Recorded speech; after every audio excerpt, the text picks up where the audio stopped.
Hello दोस्तों, यह ज़्यादा पुरानी कहानी नहीं है। एक दिन एक लड़का जो कि एक कंपनी में काम किया करता था, उसे किसी भी भूत प्रेत पर विश्वास नहीं था। वह भूत प्रेत को बस दिमाग का भ्रम मानता था। एक दिन उसके कंपनी में कुछ काम बढ़ गया था, जिसके कारण उसे घर वापस आने में देर हो गया। वह अपने ऑफिस से देर रात को निकला। वह अपने बाइक से था। कुछ दूर चलने के बाद उसका बाइक खराब हो गया। अब वह अपनी बाइक को पैदल ही लेकर चल दिया। कुछ देर के बाद उसे एक बस स्टॉप देखा। वो कुछ देर वहां रुक गया। उसके पास एक साधु आकर बैठ गया। साधु अपने पास एक बीड़ी रखा हुआ था। वह अजीब तरीके से उसे पी रहा था। उस लड़के की एक आदत थी कि वह किसी भी बात करना शुरू कर देता था। साधु ने कहा, तुम भले ही भूत प्रेत को मानो या फिर ना मानो, लेकिन तुम यह ना कहो कि भूत प्रेत नहीं होते हैं। यह सब कुछ होते हैं। इस पर उस लड़के को थोड़ी सी हंसी आ गई। उसने कहा, भूत होते हैं तो क्यों नहीं दिखते हैं? क्या आप मुझे अभी कोई भूत दिखा सकते हैं? साधु को लग गया कि अब इसे जरूर ही भूत दिखाना होगा। साधु ने लड़के को शमशान घाट की ओर चलने को कहा। फिर क्या थी, वह दोनों चल दिया।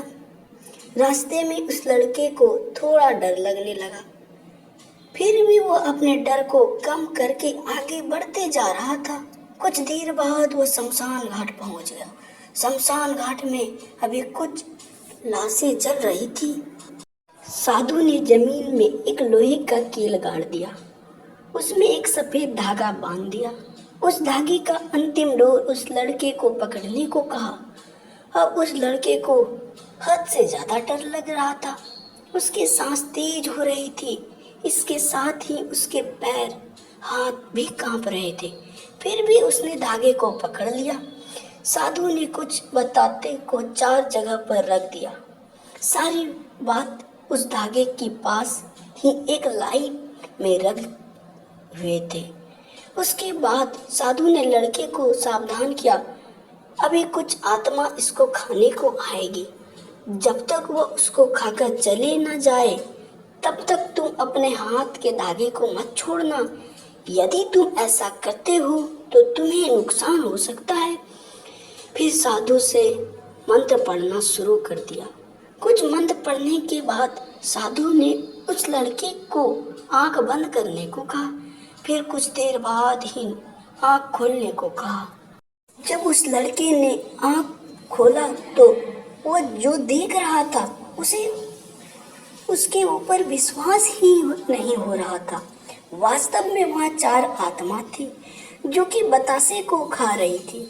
लेकिन जब उसने यह देखा कि उसके पड़ोस में रहने वाला व्यक्ति की आत्मा भी वहाँ है, जो कि कुछ दिन पहले ही मर गए थे, तो उसके हाथ से धागा छूट गया। अब वहाँ पर वो साधु भी नहीं था। वो लड़का तेजी से शमशान घाट से अपने घर की ओर भागने लगा। जब वो अपने घर की ओर जा रहा था तो उसे पीछे से कई उसका नाम लेकर बुला रहा था। उसको पीछे से कई तरह की आवाज आ रही थी। उस लड़के ने पीछे मुड़कर नहीं देखा। अपने घर जाने के बाद उसने यह सब कुछ अपने माता पिता से बताया। फिर वह अपने कमरे में सो गया। अगले दिन उसकी आंख उसी शमशान घाट में खुली और उसी स्थान पर जहाँ पर उसने आत्मा को देख हुआ था। इसके बाद वह दिमागी तौर से बीमार रहने लगा। अगर वीडियो अच्छा लगी तो चैनल को सब्सक्राइब करें, लाइक करें और ज़्यादा से ज़्यादा शेयर करें। वीडियो देखने के लिए धन्यवाद।